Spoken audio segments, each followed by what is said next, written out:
Electricity அப்படிங்கிற லெசனில் resistance of an material அதை பற்றி பார்க்கலாம். நான் மகாலட்சுமி.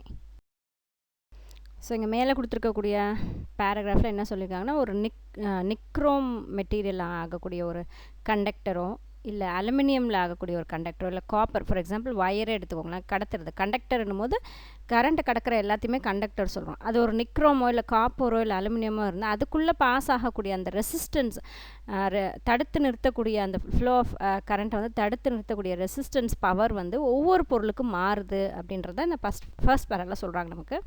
சில செகண்டில் கண்டினியூ பண்ணிக்கலாம்.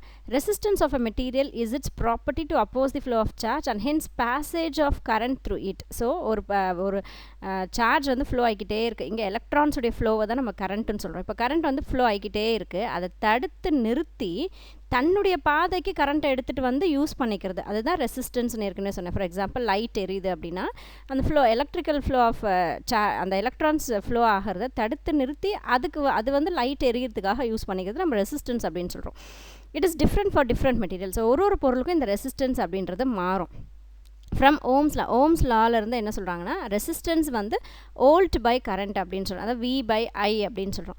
த resistance of a conductor can be defined as the அதுக்கு ஒரு டெஃபினிஷன் சொல்லும்போது, ரெசிஸ்டன்ஸ் அப்படின்னா டெஃபினிஷன் சொல்லும்போது ரேஷியோ பிட்வீன் பொட்டன்ஷியல் டிஃப்ரென்ஸ். இங்கே பொட்டன்ஷியல் டிஃப்ரென்ஸ்ன்றது வோல்டேஜ், வேறு எதுவும் இல்லை. So ratio between potential difference across the ends of the conductor. அந்த கண்டக்டர் கூடிய எண்ட்ஸில் அந்த கரண்ட் ஃப்ளோயிங் த்ரூ இட், எவ்வளோ கரண்ட் ஃப்ளோ ஆகுது, அதோடைய பொட்டன்ஷியல் டிஃப்ரென்ஸ் எவ்வளோ வோல்டேஜ் இருக்குது அப்படின்றத பொறுத்து தான் வந்து ரெசிஸ்டன்ஸ் அப்படிங்கிற ஒரு விஷயம் இருக்குது அப்படின்றது சொல்கிறாரு ஓம்ஸில். So resistance is equal to V/I, அதாவது வோல்டேஜ் பை கரண்ட்டாக. யூனிட் ஆஃப் ரெசிஸ்டன்ஸ் வந்து ஓம், அதோடைய சிம்பிள் வந்து யூவை இன்வெர்ட் பண்ணி போட்டிருக்க மாதிரி இருக்கக்கூடிய அதோடைய simple. Resistance of a conductor is set to be 1 ohm. இப்போ 1 ohm ரெசிஸ்டன்ஸ் வந்து இருக்குது அப்படின்னு சொன்னால் என்ன சொல்கிறாங்க அப்படின்னா, இப்போ current off 1 ampere flows through it when a potential difference of 1 volt in maintain across the scrolls. So ஒரு வோல்டேஜில் 1 ampere ஆஃப் கரண்ட் மூவ் ஆகும்போது ஏற்படக்கூடிய ரெசிஸ்டன்ஸ் தான் வந்து 1 ohm அப்படின்னு சொல்கிறோம். 1 ohm ஆஃப் ரெசிஸ்டன்ஸ் அங்கே நடக்குதுன்னு சொல்கிறோம். அப்போ 1 ohm ரெசிஸ்டன்ஸ் நடக்கிறதுக்கு 1 volt பொட்டன்ஷியல் டிஃப்ரென்ஸும் 1 ampere கரண்ட்டு அதுக்குள்ளே பாஸ் ஆகும்போது ஏற்படக்கூடிய ரெசிஸ்டன்ஸை 1 ohm அப்படின்னு சொல்கிறோம். ஸோ இதை பேஸ் பண்ணி ஒரு ப்ராப்ளம் கொடுத்துருக்காங்க. Calculate the resistance of a conductor to which current 2A passes. அதாவது கரண்ட் வந்து 2 கொடுத்துருக்காங்க. கரண்ட்ன்றது IA, பொட்டன்ஷியல் டிஃப்ரென்ஸ் வந்து வோல்டேஜ், அது வோல்டேஜ் வந்து 30 volt கொடுத்துருக்காங்க.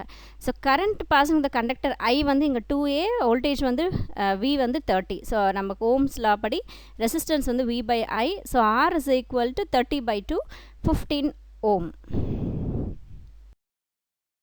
Thanks for watching my video. Take care.